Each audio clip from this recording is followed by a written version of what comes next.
Hello, welcome everyone. This is the first class of 9th standard. In the previous year, all of you have come across the basic of computer and different application softwares, and you have learned C++ programming language. Is it? Yes. Let's start our class with the term software. I'm sure everyone knows well the term software. So what is a software? It's a set of instructions, data or programs used to operate computer and execute specific tasks. That means software is a set of programs or instructions which is designed to perform a well-defined function. Okay, so what is a software? It is a set of programs or instructions designed to perform a well-defined function. Then, types of softwares. There are two types of softwares. One is system software, second one is application software. What is a system software?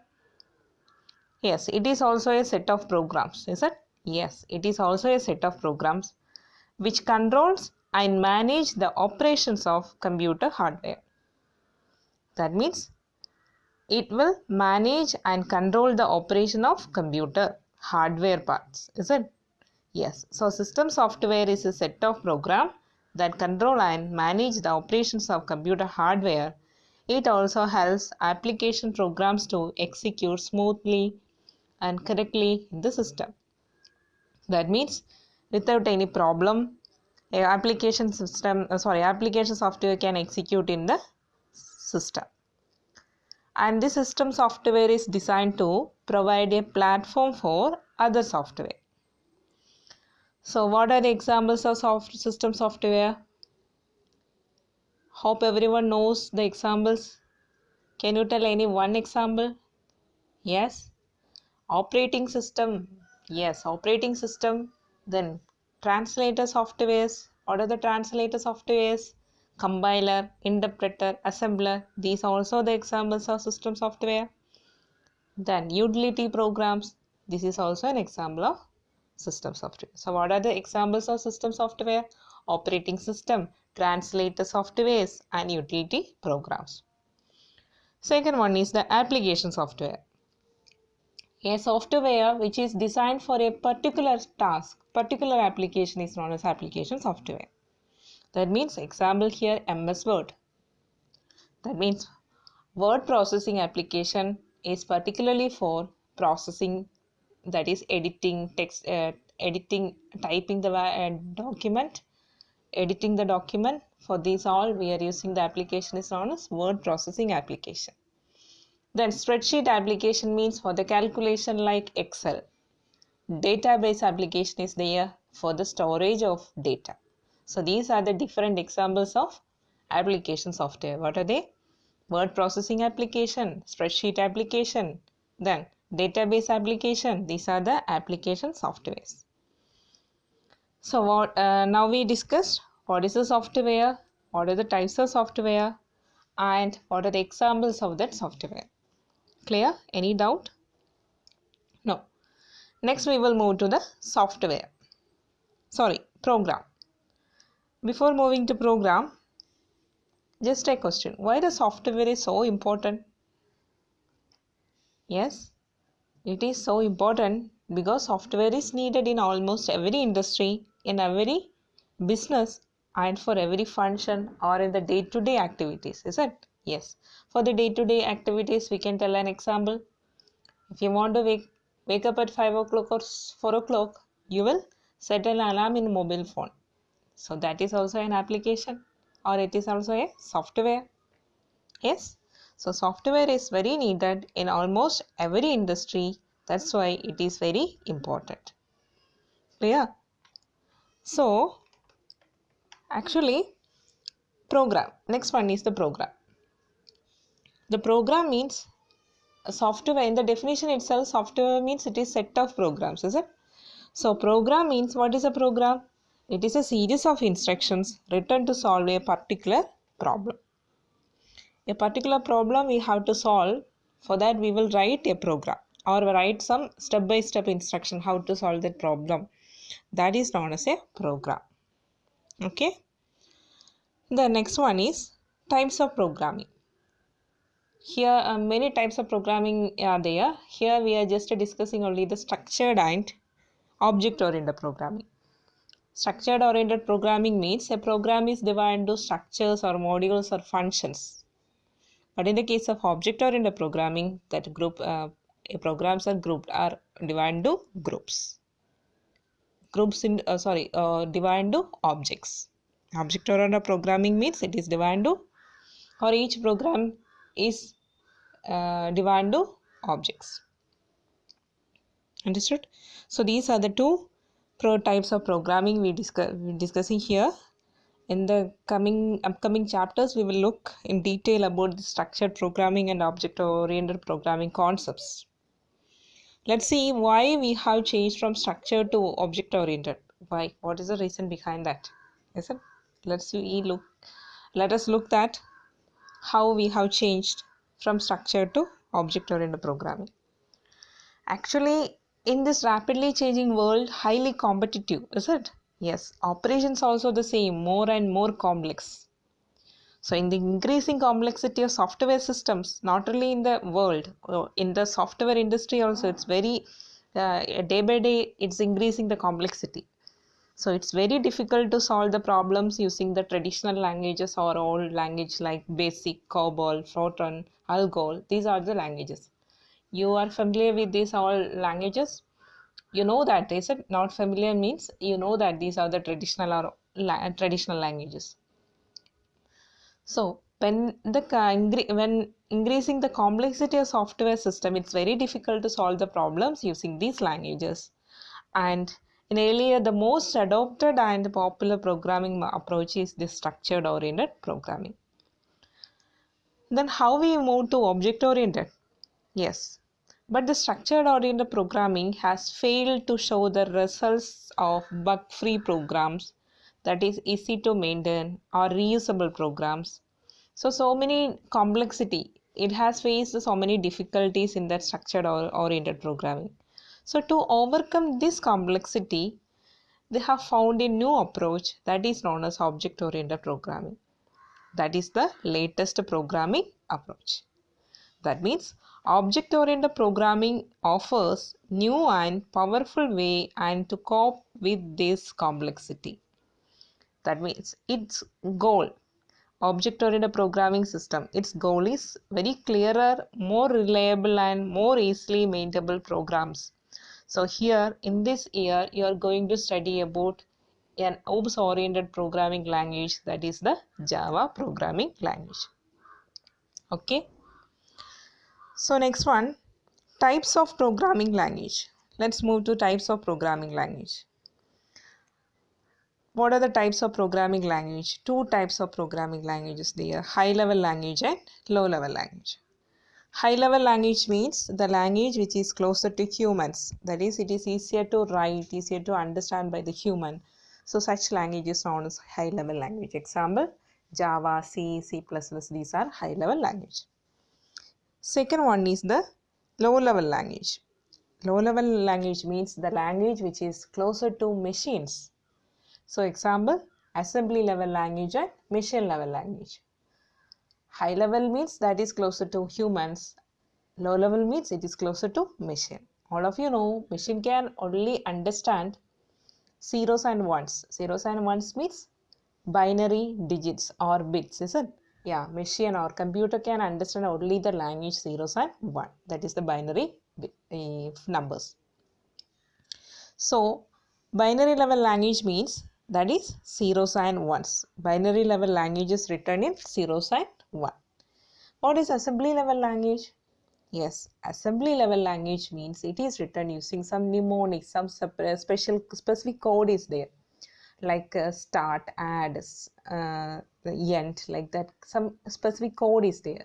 That is known as the mnemonic. So assembly level language is written using the mnemonics code, and machine level language means it is instructed by the binary digits, that is zeros and ones. Binary digits is otherwise, it is also known as bits. Bits means binary digits. What are the binary digits? Zeros and ones. So you can clear machine level language is instructed in binary forms of zeros and ones. So there are two types of programming language, high level language and low level language. High level language means it is closer to the humans. Low level language means it is closer to the machines. High level language example Java, C, C++. Low level language example assembly level language and machine level language. Please note it down. What is assembly level language? Assembly level language means which is written in mnemonics codes. Machine level language means it is written by zeros and ones or binary digits. Please note it down. Next one. Yeah. Just consider we have written a program in Java. That is a high level language, isn't it?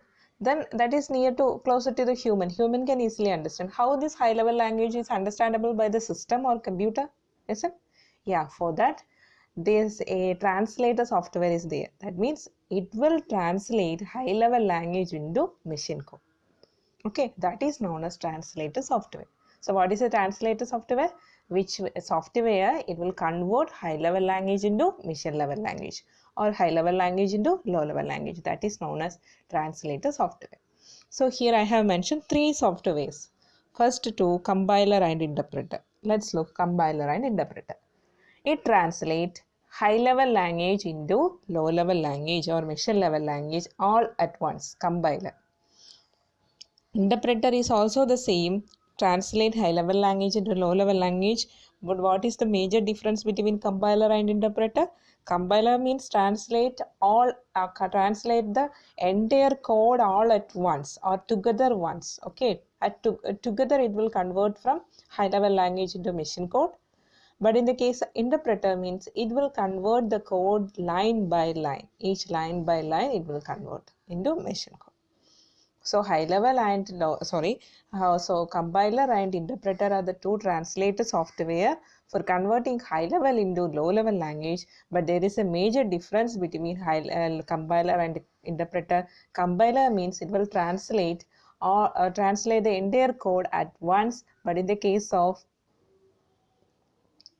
interpreter, it will convert into machine code by line.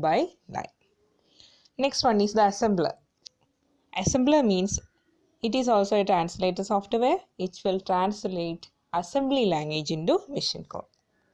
It will translate assembly language into machine code. So that is known as assembler. So next one. So clear?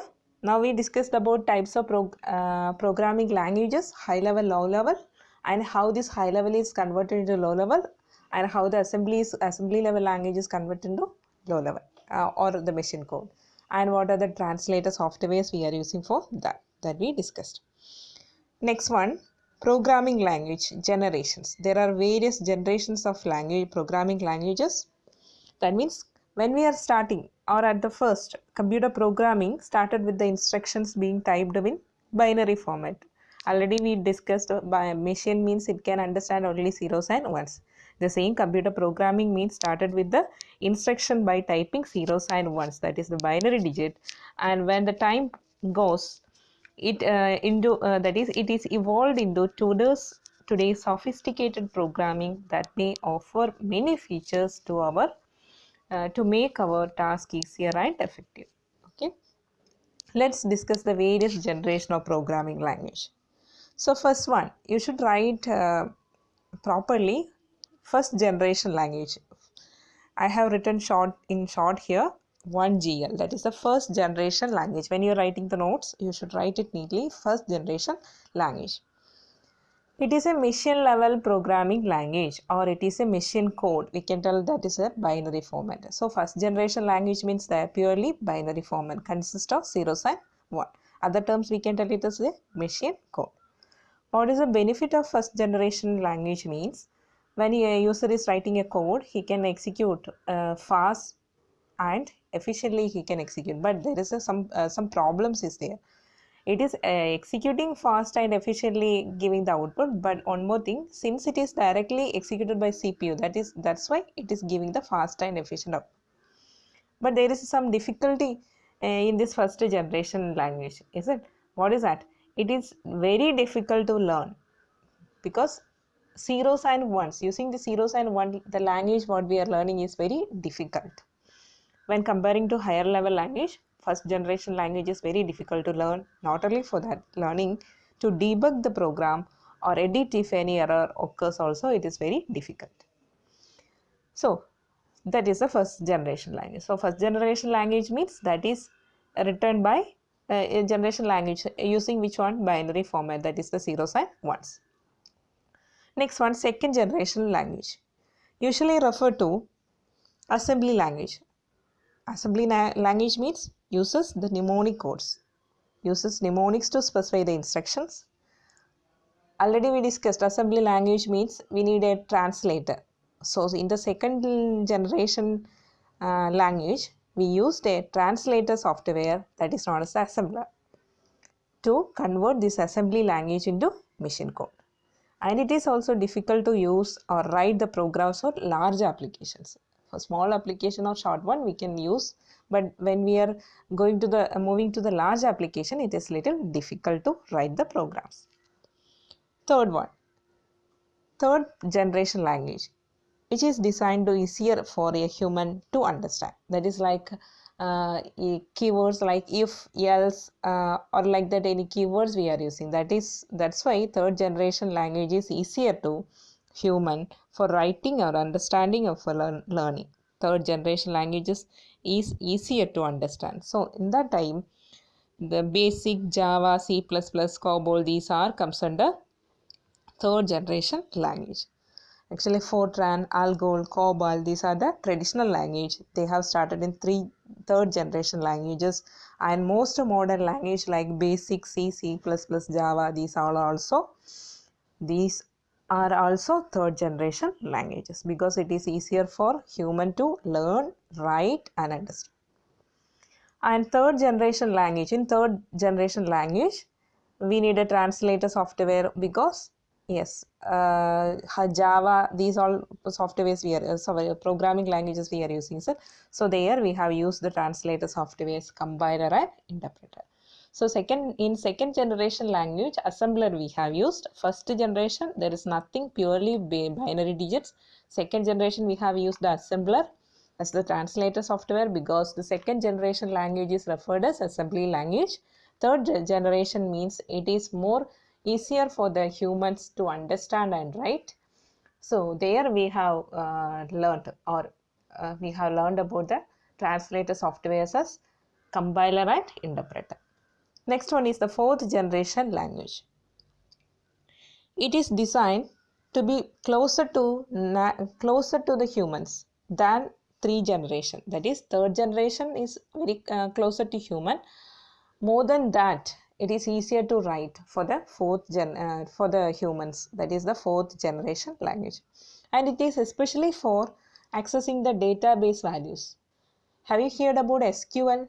SQL is a language, a structured query language. That is the language we are using to access the data from a database.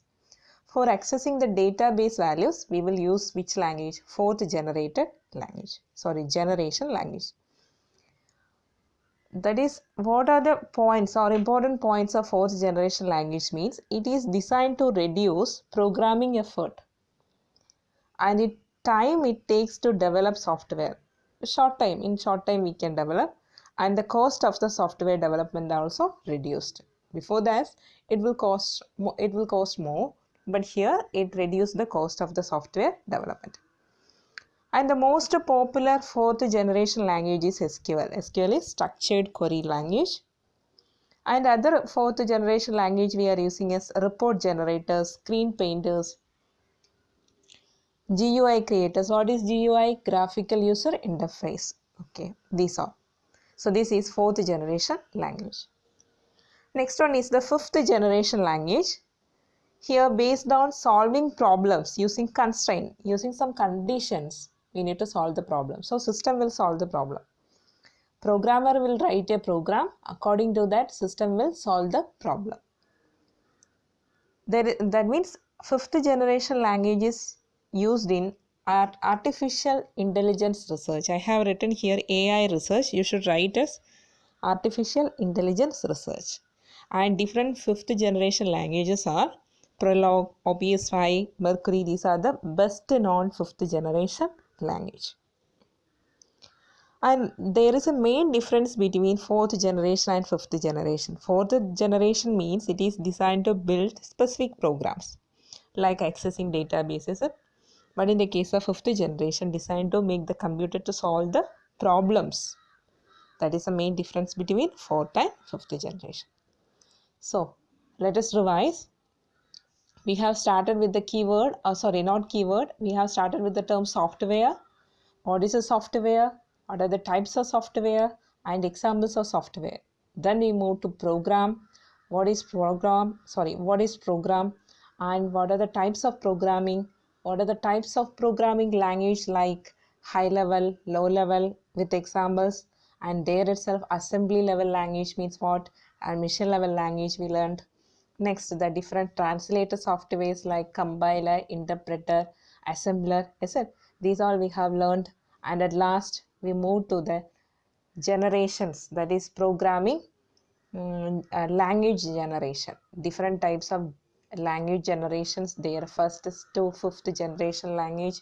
We moved. First means only the binary formats we have used. Second means purely assembly language. There we have used the translator, assembler. In the third generation, we moved to that. It is very easier for the human. So there we have learned about the translators, compiler and interpreter. Fourth generation means accessing the database value using the SQL, structured query language. And the fifth one is using in the artificial intelligence research. So these are all the topics today we have covered. Please kindly watch this video. Then you should take the short notes. Then you have to send me. Okay. Hope everyone understood, and see you on the next video. Thank you for watching.